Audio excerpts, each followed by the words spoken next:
कहानी आशापुर नाम के एक छोटे से गांव की है।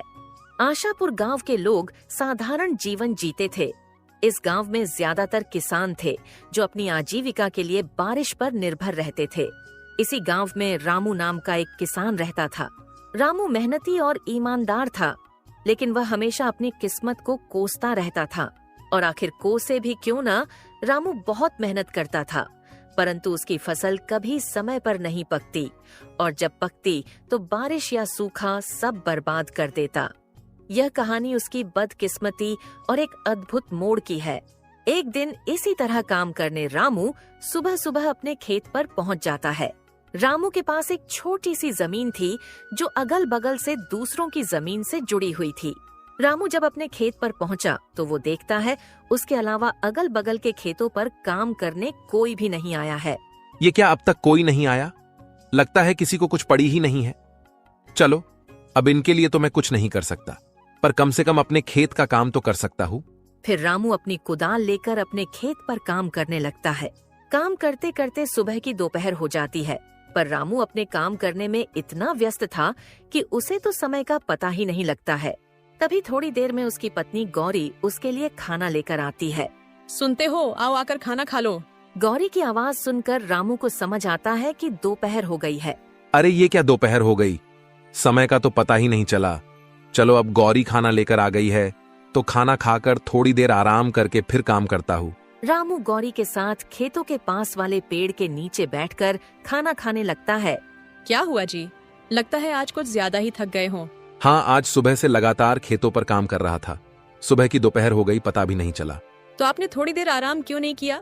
मैं क्या करता, अगल बगल के खेतों पर कोई काम करने आया ही नहीं, तो मुझे लगा अभी दोपहर होने में समय है, इसलिए मैं भी लगा रहा। वो तो तुम आई तो पता चला कि दोपहर हो गई। क्या हुआ, अब तक कोई आया क्यों नहीं खेतों पर काम करने? वही तो, इन लोगों का ही सही है, जब मर्जी आते हैं, जब मर्जी जाते हैं। और एक मैं हूं जो इतनी मेहनत करता हूं, फिर भी पता नहीं कैसी किस्मत है मेरी, जो हमेशा कोई ना कोई बहाने से मेरी मेहनत बर्बाद कर ही देती है। रामू को इतने परेशान देखकर गौरी उसे दिलासा देने की कोशिश करती है। आप इतना क्यों दुखी हो रहे हो? आपको पता है ना, आप मेहनत करते हो तो बस, किस्मत को क्या कोसना। आज आपकी किस्मत साथ नहीं दे रही है, पर क्या पता कल आपकी किस्मत आपका साथ देने लगे। हाँ गौरी, पर ये कल कब आएगा? कब मेरी किस्मत मेरा साथ देने लगेगी? मैं जब सोचता हूं कि इस बार कोई परेशानी नहीं होगी, तो फिर कहीं ना कहीं से कोई ना कोई परेशानी आ ही जाती है। कभी कभी तो मुझे लगता है कि विधाता को भी मुझे परेशान करने मजा आता है। आप निराश मत होइए। देखिए, आप बस अपने मेहनत पर ध्यान दीजिए। मुझे पूरा भरोसा है कि आज नहीं तो कल आप खुद मुझे कहेंगे कि लगता है किस्मत मेरा साथ दे रही है। देखते हैं गौरी, ये समय कब आता है। रामू को खाना खिलाकर गौरी वहाँ से चली जाती है और रामू फिर से अपने खेत में काम करने लगता है। रामू अपने खेत में काम कर ही रहा होता है, तभी वहाँ बगल वाले खेत का मालिक हरि आता है। रामू को काम करता देख हरि उसे आवाज लगाता है। और रामू भाई, क्या हाल है? लगता है आज कुछ जल्दी ही आ गए थे खेत पर काम करने। जल्दी कैसी हरि भाई, दोपहर हो चुकी है। तुम आज कुछ ज्यादा ही देर से आए हो। हाँ भाई, आज थोड़ा देर से उठा था तो सोचा दोपहर का खाना खाकर ही जाता हूँ खेत पर तुम्हें क्या हुआ है रामू भाई? खेत को देखकर लग रहा है तुम्हारा पूरा काम हो गया है, पर तुम्हारे चेहरे को देखकर लग रहा है काम अब तक शुरू भी नहीं हुआ है। नहीं भाई, ऐसी कोई बात नहीं है, वो बस अपनी किस्मत को लेकर थोड़ा परेशान था। अरे रामू भाई, कब तक अपनी किस्मत को कोसते रहोगे और कब तक किस्मत के भरोसे चलते रहोगे? अब किस्मत को कोसू नहीं तो क्या करूं भाई? तुम तो जानते ही हो ना, पिछले साल बाढ़ आई, फिर सूखा पड़ गया था, और अब जब इस साल कोई प्रकोप नहीं है तो दिन ब दिन मंडी में अनाज के दाम गिर रहे हैं। भाई मुझे एक बात बताओ, हम दोनों के खेत एक दूसरे के अगल बगल में हैं, यानी तुम्हारे खेत में जो आफत आई होगी वही मेरे यहाँ भी हुआ होगा, पर मैं तो नहीं कोस रहा अपनी किस्मत को। हाँ, मैं भी मानता हूँ कि किस्मत का साथ बहुत जरूरी होता है, पर सुनो भाई, मेहनत का फल जरूर मिलता है। कभी कभी हमें किस्मत को बदलने के लिए खुद कदम उठाने पड़ते हैं। मैं कुछ समझा नहीं भाई, जरा विस्तार से बताओ। रामू भाई, तुम खेती के अलावा क्या करते हो? रामू हरि का ये प्रश्न सुनकर थोड़ा चौंक जाता है। उसे लगा कि शायद हरि के पास कोई ऐसी बात है जो उसकी समस्या का समाधान कर सकती है। हरि भाई, मेरे पास खेती के अलावा और कोई काम नहीं है। मेरे पिता और दादा भी यही करते थे। पहले दादा की जमीन पिताजी को मिली थी और अब मुझे, तो हम हमेशा से अपनी जमीन पर ही निर्भर रहे हैं। देखो भाई, वो पहले का समय था जब खेती किसानी से तुम अपना और अपने घर वालों का पालन पोषण कर सकते थे, पर अब तुम्हें उसके अलावा भी कुछ करना पड़ेगा। हरी भाई, खेती के अलावा क्या करूं? भाई मैं तुम्हें बताऊंगा, नहीं दिखाऊंगा। पहले तुम फटाफट से अपना सारा काम निपटा लो और मैं मेरे खेत का काम कर लेता हूँ, फिर मैं तुम्हें मेरे साथ अपने घर ले जाता हूँ। ठीक है भाई, मैं अभी अपने खेत का काम निपटा लेता हूँ। फिर दोनों जान अपने अपने खेतों में काम करने लगते हैं। रामू ने अपने खेत का काम सुबह जल्दी आकर शुरू किया था, इसीलिए उसका काम जल्दी हो जाता है। रामू अपने खेत का काम करके हरी के खेत के पास जाकर खड़ा हो जाता है और हरी को काम करता देख मन ही मन सोचता है, हरी भाई की मदद कर देता हूँ ताकि उनके साथ उनके घर जाकर पता कर सकूं कि वो क्या दिखाना चाहते हैं। हरी भाई रुको, मैं आपकी मदद कर देता हूँ ताकि आपका भी काम जल्दी हो जाए। ठीक है भाई। फिर क्या था, रामू भी हरी के खेत में उसके काम में मदद करने लगता है। रामू के मदद करने की वजह से हरी के खेत का काम भी जल्दी हो जाता है। धन्यवाद रामू भाई, आपकी वजह से आज मेरे खेत का काम जल्दी हो गया। धन्यवाद किस बात का भाई, आप भी तो मेरी मदद करने वाले हो, तो मेरा भी तो फर्ज बनता है आपकी मदद करना। हाँ भाई, चलो मेरे घर चलते हैं। फिर दोनों जान वहाँ से हरी के घर की तरफ चले जाते हैं। चलते चलते दोनों हरी के घर के पास पहुँच जाते हैं, पर घर में जाने से पहले हरी रामू को बाहर ही रोक लेता है। रामू भाई, तुम बहुत परेशान थे, इसीलिए मैं तुम्हें अपने साथ अपना ये राज बताने लाया हूँ। पर मैं जो तरीका तुमको बताऊंगा और घर पर जो चीजें तुम देखोगे वो तुम किसी और को नहीं बताओगे। हरी की ये बात सुनकर रामू थोड़ा चौंक जाता है और सोचने लगता है, मुझे कुछ गड़बड़ लग रहा है, वरना हरी भाई ऐसी बात नहीं करते। पता नहीं वो घर पर मुझे क्या दिखाने वाले हैं। अरे रामू भाई, कहाँ खो गए? डरो मत, मैं तुम्हें जो दिखाने वाला हूँ उसकी मदद से तुम्हारी मेहनत कभी बर्बाद नहीं होगी, चाहे सूखा पड़े या बाढ़ ही क्यों ना आ जाए। रामू थोड़ा परेशान तो हो जाता है, पर फिर भी वो हरी के साथ उसके घर में जाता है। रामू हरी की बातों से थोड़ा परेशान तो था, परंतु हरी के घर के अंदर का साजो सामान देखकर रामू की परेशानी और बढ़ जाती है। बाप रे बाप, इतना सारा सामान। हरी भाई, तुम्हारा घर बाहर से तो किसी किसान का लग रहा था, पर इसके अंदर का माहौल तो किसी व्यापारी के घर जैसा है। भाई अभी तो कुछ नहीं है, मैं तुम्हें जो दिखाने वाला हूँ उसे देखकर तो तुम्हारे होश उड़ जाएंगे। हरी की बातें सुनकर रामू की बेचैनी बढ़ने लगती है। हरी भाई, तुम मुझे वो दिखा दो जो दिखाने लाए हो, क्योंकि तुम्हारी बातें सुन सुनकर अब मैं बेचैन होने लगा हूँ। ठीक है भाई, तुम यही रुको, मैं अभी वो सामान लाकर दिखाता हूँ। हरी वहाँ से अपने दूसरे कमरे में चला जाता है और रामू उसका वहीं रुककर इंतजार करने लगता है। थोड़ी देर में हरी अपने साथ एक गोनी लेकर आता है। हरी भाई, ये क्या लाए हो अपने साथ? भाई इसी में तो है वो चीज जो तुम्हारी हर समस्या को दूर कर देगी। ऐसा क्या है इस गोनी में? हरी उसे वो खोलकर उसमें रखी चीज दिखा देता है। भाई ये क्या? ये तो चावल है। रामू भाई, ये कोई मामूली चावल के दाने नहीं हैं, ये मैंने चीन से मंगाए हैं। मैं कुछ समझा नहीं भाई, तुमने चावल के दाने चीन से क्यों मंगाए? और ये चीन के चावल मेरी किस प्रकार मदद कर सकते हैं? भाई मैंने जैसे कहा था, ये कोई मामूली चावल नहीं है।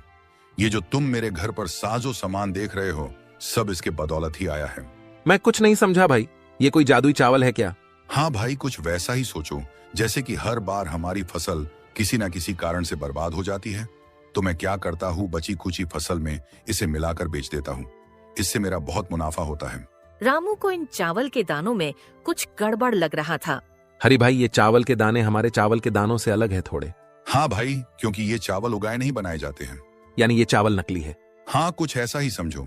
पर इसको अगर हम दूसरे चावल में मिला दें तो किसी को पता नहीं चलता है कि ये नकली चावल है, और इसे बेचकर मुनाफा भी तगड़ा होता है। भाई पर ये तो गलत है, ऐसे नकली चावल कोई व्यक्ति खाएगा तो उसकी तबीयत खराब हो सकती है। हाँ, तो उससे हमें क्या, हमें तो इसे बेचकर मुनाफा मिलेगा, हम उसमें खुश हैं। हम दूसरों की क्यों सोचें? जब हमारी फसल खराब हो जाती है, हमारे घर वाले भूखे मरते हैं, तो कोई पूछने आता है क्या? तो हम क्यों दूसरों की सोचकर अपना नुकसान कराएं? नहीं भाई, ये गलत है। मैं अपने फायदे के लिए किसी की जान से नहीं खेल सकता, भले ही मैं कितनी भी तकलीफ में क्यों ना रहूं, पर मैं किसी और के जान के साथ खिलवाड़ नहीं कर सकता। रामू भाई, एक बार फिर से सोच लो, ये चावल तुम्हें बहुत अमीर बना सकते हैं, और तो और इनके होते हुए तुम्हें अपने फसल की ज्यादा चिंता भी नहीं करनी होगी। जितना भी हुआ बाकी का ये संभाल लेंगे। नहीं भाई, ये काम मुझसे नहीं हो सकता है, चाहे कितना भी फायदा क्यों ना हो। ठीक है भाई, जैसा तुमको सही लगे। हाँ भाई, चलो फिर मैं चलता हूँ। रामू हरि के घर से निकल जाता है।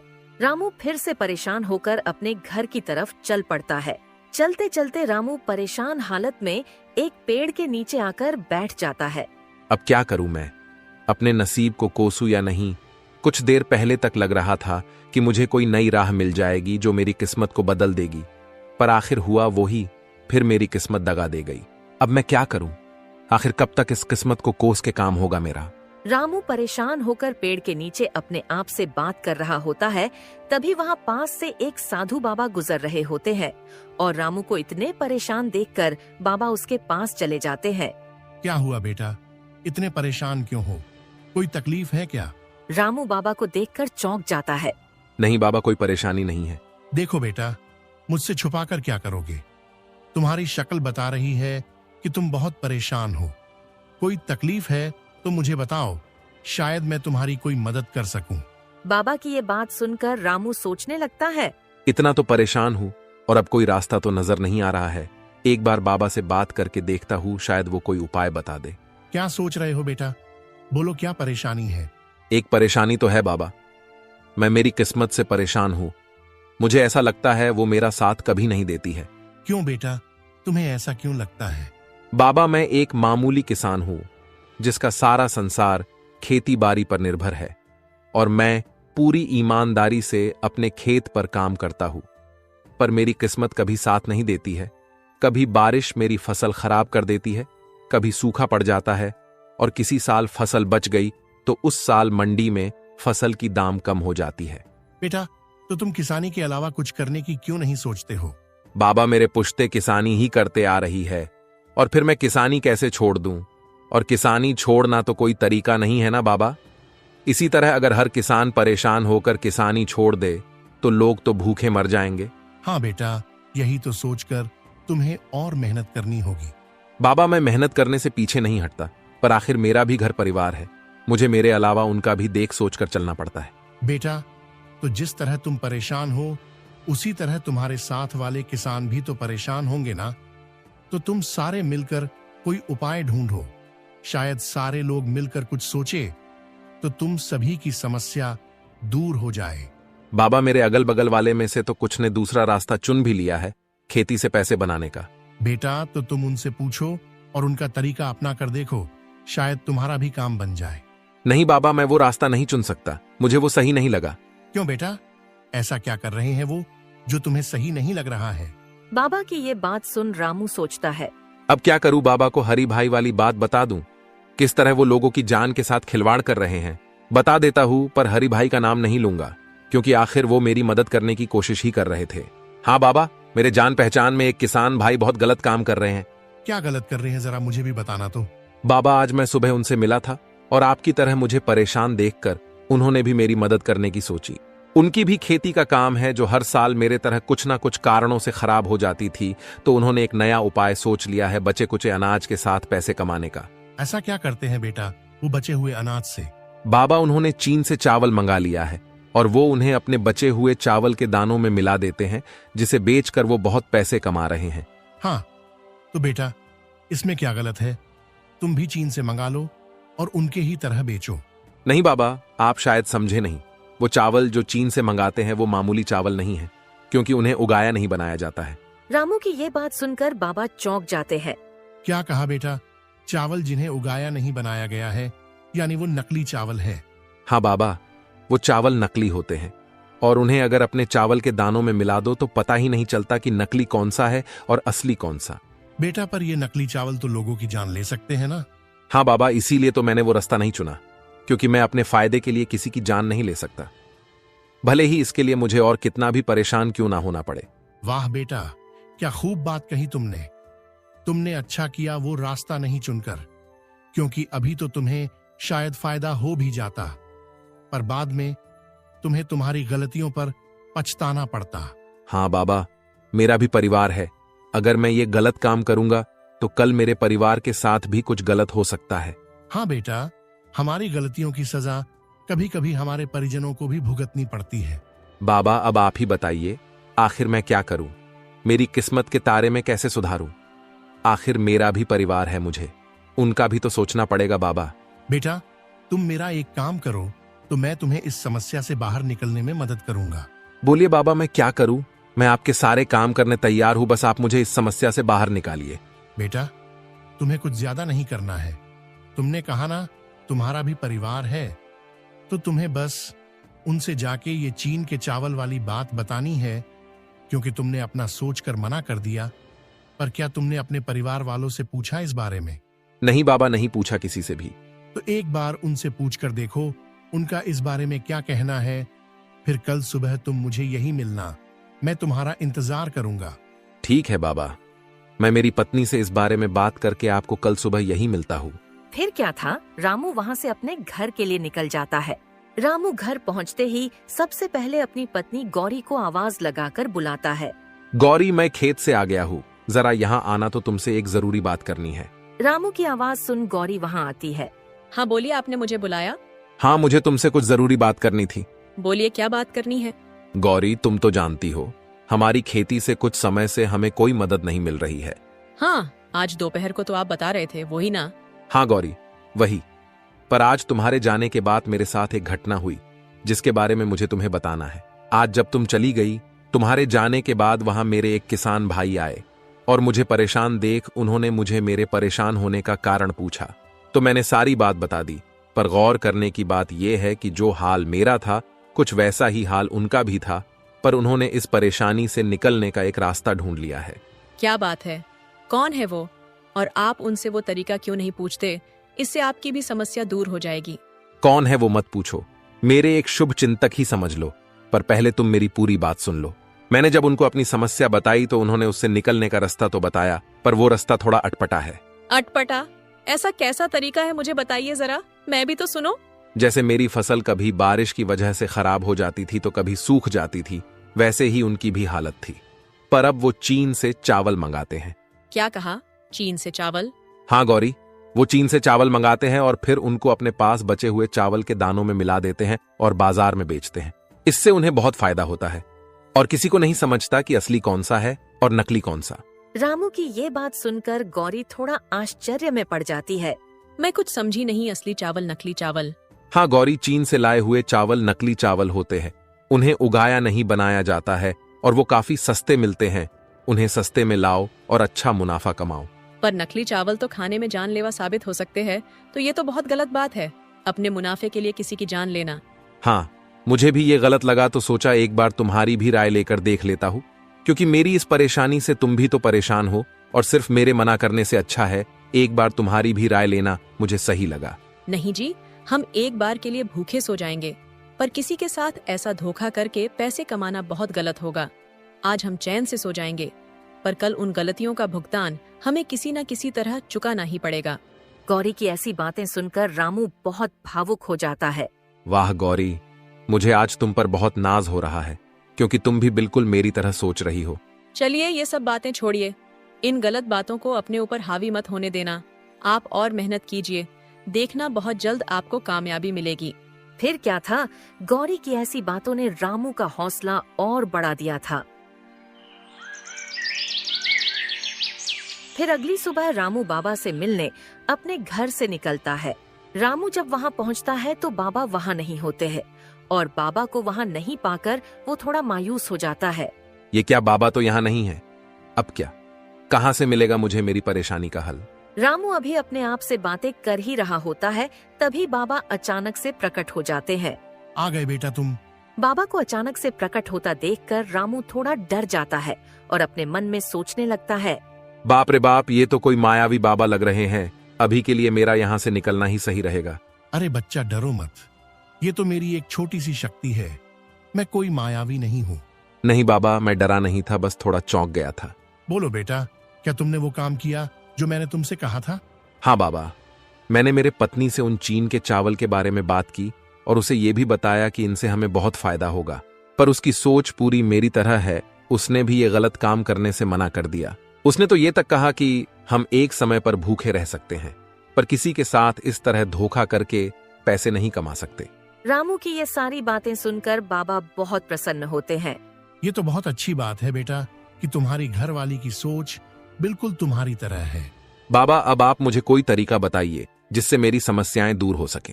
हाँ बेटा, रुको, मैं तुम्हारे लिए कुछ लाया हूँ जिससे तुम्हारी सारी समस्याएं दूर हो जाएंगी। बाबा फिर उसे एक पोटली देते हैं। बाबा, इस पोटली में क्या है? बेटा, इस पोटली में जादुई मिट्टी है। तुम बस इस मिट्टी को ले जाकर अपने खेत में छिड़क देना और फिर उसके बाद अपने अनाज के बीजों को छिड़क देना। फिर कमाल देखना। पर एक बात याद रखना, मिट्टी कम कम छिड़कना, और जब पोटली की मिट्टी खत्म होने वाली हो तो अपने खेत की मिट्टी इसमें मिला देना। इस पोटली को कभी खाली मत होने देना। ठीक है बाबा, मैं आपकी सारी बातों को याद रखूंगा। ठीक है तो बाबा, मैं चलता हूँ। रामू फटाफट से जाकर अपने खेत में मिट्टी छिड़क देता है। चलो, अब मिट्टी तो छिड़क दिया, अब फटाफट से बीजों को भी छिड़क देता हूँ। रामू सारे खेत में जल्दी जल्दी बीज छिड़क देता है। चलो, बाबा के कहे अनुसार मिट्टी भी छिड़क दी और बीज भी। चलो, अब घर चलता हूँ। कल सुबह जल्दी आकर एक बार खेत का जायजा ले लूंगा और जादुई मिट्टी का कमाल भी देख लूंगा। फिर अगली सुबह रामू सुबह सुबह अपने खेत पर पहुंच जाता है और अपने खेत की हालत देखकर चौंक जाता है। उसका खेत पूरा हरा भरा हो चुका था। उसे अपने आंखों पर यकीन नहीं हो रहा था। आखिर बाबा की बात सही हो गई। अब इस जादुई मिट्टी से मेरी सारी परेशानियां दूर हो जाएंगी और आखिर गौरी की बात भी सही हो गई। अब किस्मत भी मेरा साथ देगी। दोस्तों, इस तरह रामू और गौरी के नेक दिले ने उनकी बदकिस्मती को बदल दिया और अब उन्हें अपने किस्मत को नहीं कोसना पड़ेगा।